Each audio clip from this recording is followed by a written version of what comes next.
दोस्तों, physics flash के एक और वीडियो में आप सबका मैं वेलकम करता हूं। क्लास 11 का ये लेक्चर जो चैप्टर सेकंड है उसका लेक्चर 2 है। ये चैप्टर 2 है motion in a straight line. इसके पहले वाले वीडियो में हमने देखा था कि मोशन क्या होता है। ठीक है, मोशन क्या होता है, पर्टिकुलरली मोशन को हमने समझने की कोशिश की थी। उसमें हमने डेफिनेशन वगैरह नहीं पढ़ी थी।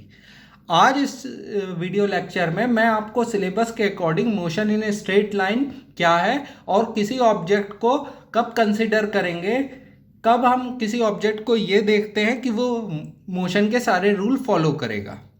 ठीक है, तो किस ऑब्जेक्ट को हम कंसिडर कर सकते हैं कि it will be in A motion और उसमें वो सारे रूल अप्लाई होंगे।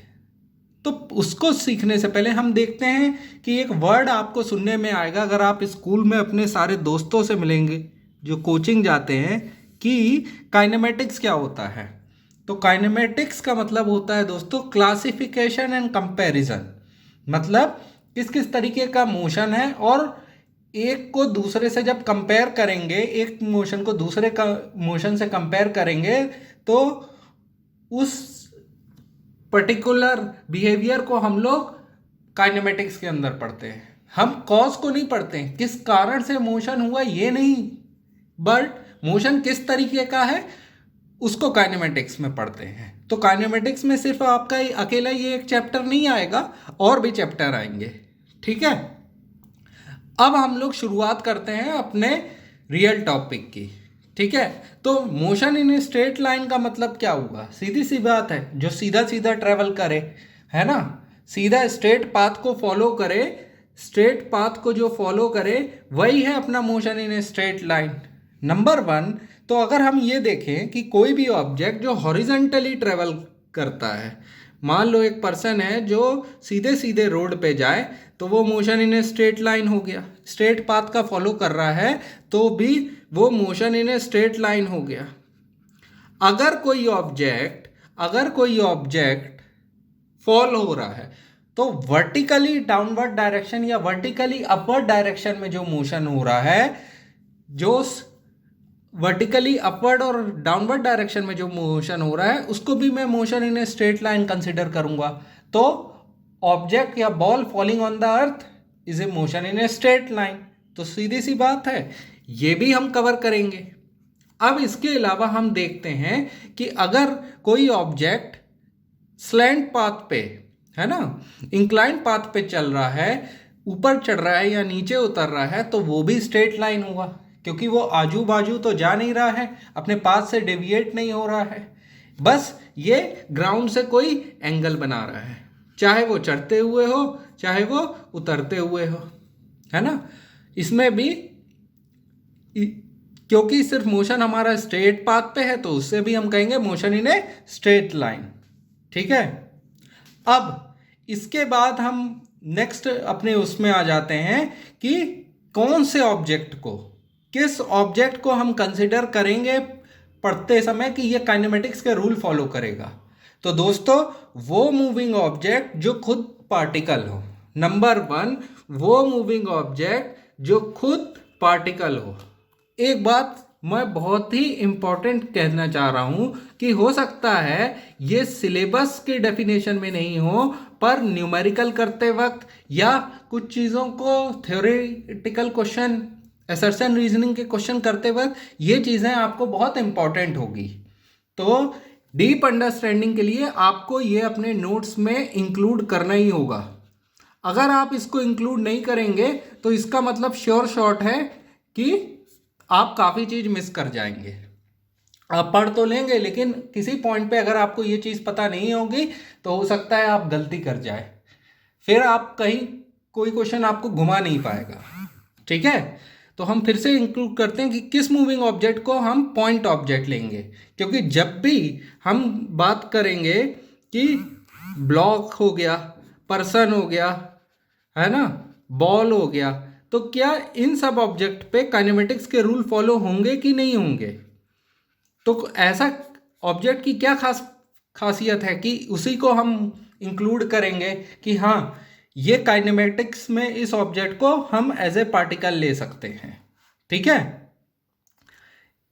Moving object is either particle, तो वो मूविंग ऑब्जेक्ट जो खुद एक पार्टिकल हो, जैसे इलेक्ट्रॉन और प्रोटॉन। तो अगर मूविंग ऑब्जेक्ट हमारा इलेक्ट्रॉन और प्रोटॉन है तो आप ये समझ लीजिए कि उसको हम कंसिडर करेंगे कि हाँ, इसके ऊपर अगर न्यूमेरिकल आया है तो जो भी हम रूल्स फॉलो करेंगे, जो भी रूल्स को हम पढ़ेंगे वो इसके ऊपर लागू होते हैं, तभी हम आगे बढ़ेंगे। दूसरा पॉइंट ये है कि मूविंग ऑब्जेक्ट या तो खुद पार्टिकल हो, मैंने फर्स्ट कहा इलेक्ट्रॉन या प्रोटॉन हो, या it behave as a particle, है ना। Moving object moves like a particle, moving object moves like a particle, like a particle. इसी में सब सुना है कि क्यों पार्टिकल को कंसिडर कर रहे हैं, या ऑब्जेक्ट को पार्टिकल की तरह बिहेव करने का क्या मतलब हुआ। तो देखो, आप जब इलेक्ट्रॉन को किसी तरफ डायरेक्ट करते हो तो पूरा का पूरा इलेक्ट्रॉन उसी तरफ जाता है। उसी तरीके से अगर मैं मान लीजिए कि ये हमारा एक इंक्लाइंड पाथ है, ठीक है, अगर मैं ऊपर से एक ऑब्जेक्ट को, फॉर एग्जाम्पल किसी का पेट है, ऑब्जेक्ट छोड़िए, बहुत गंदा मैं यहाँ पे डायग्राम बनाऊंगा। फॉर एग्जाम्पल यहाँ पे एक मोटा सा पिग है, ठीक है, वो होता ना पिंक कलर वाला पिग, मोटा सा सुगर है, ठीक है, sorry to use that word, but एक पिग है, बहुत ही फैट है। अगर वो यहाँ से मूव करना चालू हुआ, ठीक है, तो वो पूरा का पूरा नीचे आएगा।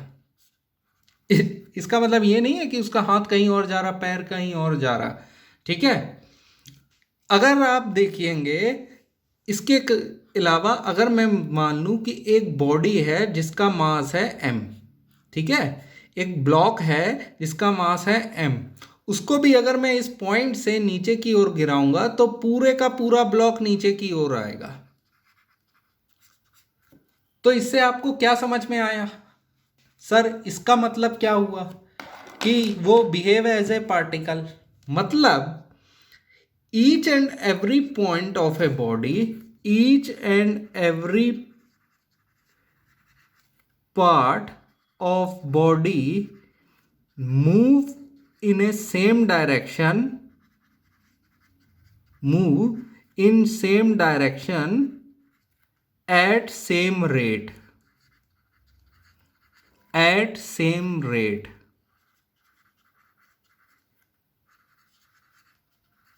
तो जो भी हम थ्योरी पढ़ने वाले हैं, जो भी हम रूल्स पढ़ने वाले हैं, वो उसी ऑब्जेक्ट पे फॉलो करेंगे, उसी ऑब्जेक्ट के ऊपर लागू होंगे जो पार्टिकल की तरह बिहेव करेगा। ठीक है दोस्तों, अब पार्टिकल की तरह कौन सा ऑब्जेक्ट बिहेव करता है? जिस बॉडी का हर पार्ट एक ही डायरेक्शन में मूव करे, हाँ, एक ही डायरेक्शन में मूव करे और सेम इस रेट, मतलब सेम स्पीड या वेलोसिटी या एक्सेलरेशन। यहाँ पे मैंने टर्म इसलिए रेट यूज किया है क्योंकि अभी हमने स्पीड, वेलोसिटी और एक्सेलरेशन को पढ़ा नहीं है। तो अगर each and every body part move with a same rate, एक जैसा मूव करे, उतनी स्पीड, उतनी वेलोसिटी या उतनी एक्सेलरेशन से मूव करे, तो हम उसे कहेंगे कि body object move like a particle. तो यहां मैंने आपको दोस्तों समझा दिया है कि मूव लाइक के पार्टिकल का क्या मतलब हुआ।